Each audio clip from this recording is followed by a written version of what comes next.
Hey, it's Dougie Fresh here in the flesh. About to give you my best to the last breath, and I'm doing that through this awesome book here, The Dip. The little book that tells you when to quit and when to stick.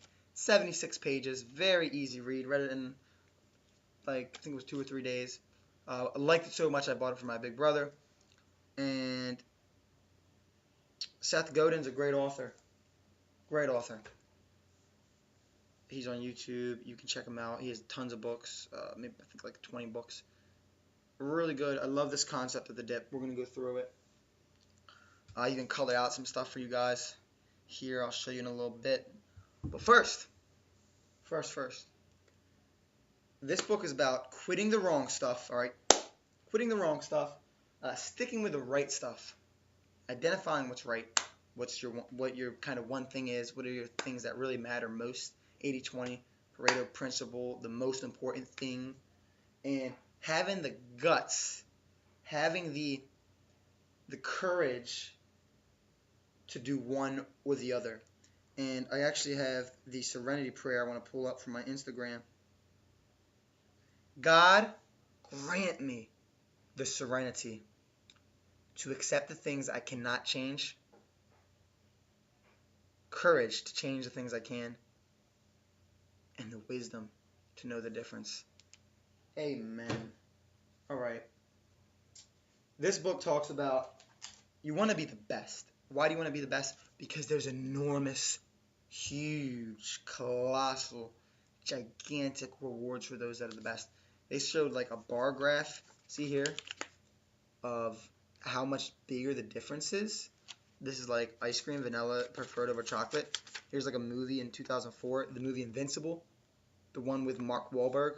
It was just way better than the other ones. Sadly, Idlewild on there is one of my favorite movies. Didn't make the cut for that. But the thing is here, when you're the best, everybody wants you. All right, you're so desired for the people in the market. They love number one.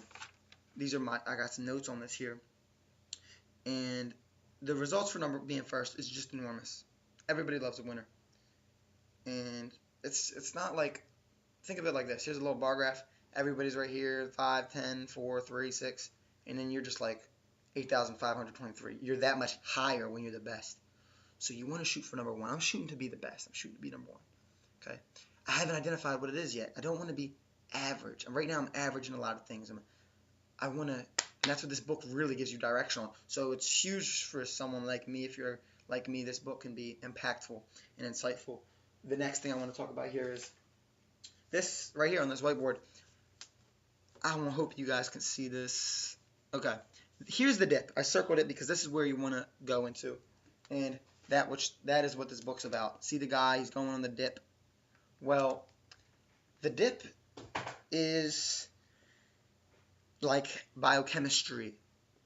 They try to weave you out. It's the first 2 weeks of the job. They want to weave you out, and you have to go through this tough, challenging, yucky, grimy, tough, dark place here, and then you can get the success here through going through the dip. And it's a competitive world out there, but adversity is your ally. You actually want to go somewhere with a steep dip, steep dip. And it's your best buddy if you can embrace it and embody it and be passionate in the dip and get recognized. All right? I'm in the dip for school. I was in the dip for a smaller dip I was in was just a physics class. I'm in the dip for college right now. Spring semester, last semester, and then I'm done. I got an internship. I might be in a dip for that. It's going to be a challenging internship. So identify where your dips are and see what you have to do to get through it. The first step is awareness of the dip and knowing you're in it. And that's your first step, getting it. So where are you in the dip? Okay. The cul-de-sac is a dead-end job. You're not growing, you're not glowing, you're not going on the path that you really truly want to get on, unless, it's you're working. It's a dead end. It's the dead end job. This is the cul-de-sac. X, no good, because it doesn't get you better or worse. It just kind of is. You barely grow. You don't really have a purpose. And you want to escape this. You want to eliminate as many cul-de-sacs as you can. Get into the dip. This one is the worst of all. This is the cliff. All right? The cliff here. You're going on the cliff. And you fall. And the thing about this one is, it's like the Niagara syndrome. You're on Niagara Falls and you're going and everything's going along. You're just flowing, just going. Maybe you're unconscious. You're smoking cigarettes. And all of a sudden, oh, you got something that got you. Lung cancer comes up. So you want to get off the cliff as fast as you can, because I don't want you to fall. I care about you and I don't want you to fall. And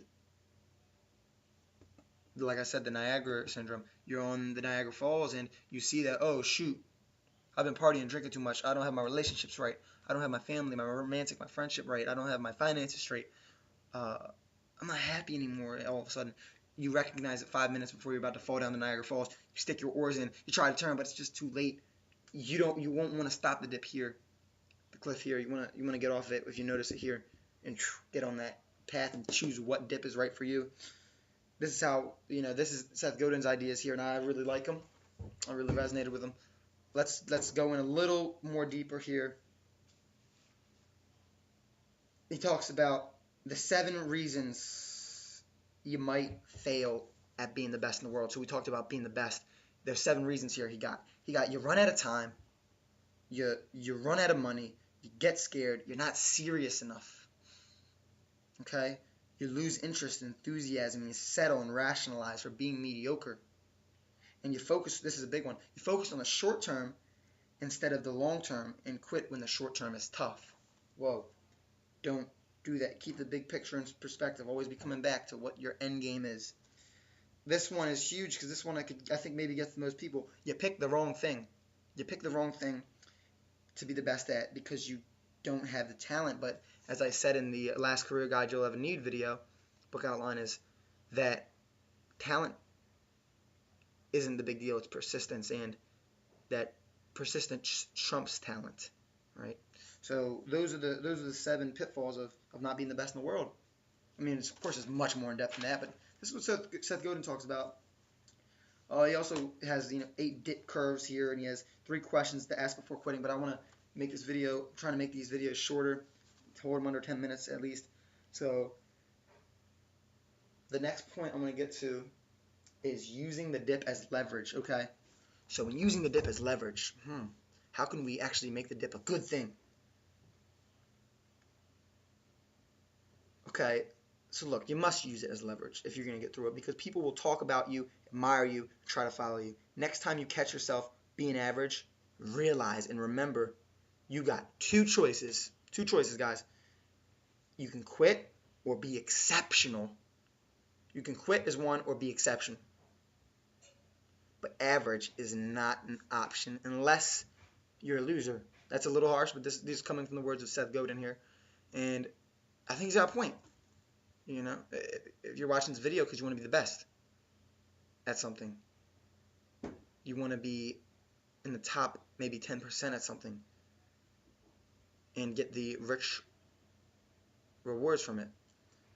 So we have to dive into deciding, being decisive in between these 2 choices. Are you going to quit? That's what this book helps you with. Most sell out on good. Most settle. So I'm asking you a question now. Are you too good for great? I love that. Ask yourself, am I too good for great? Can I be doing better? That's a question I ask myself every night. Can I be doing better? And what did I not do today? What stopped me? How can I do better next time? I enjoy it. I love this. The opposite of quitting is the next one. The opposite of quitting isn't waiting around, okay?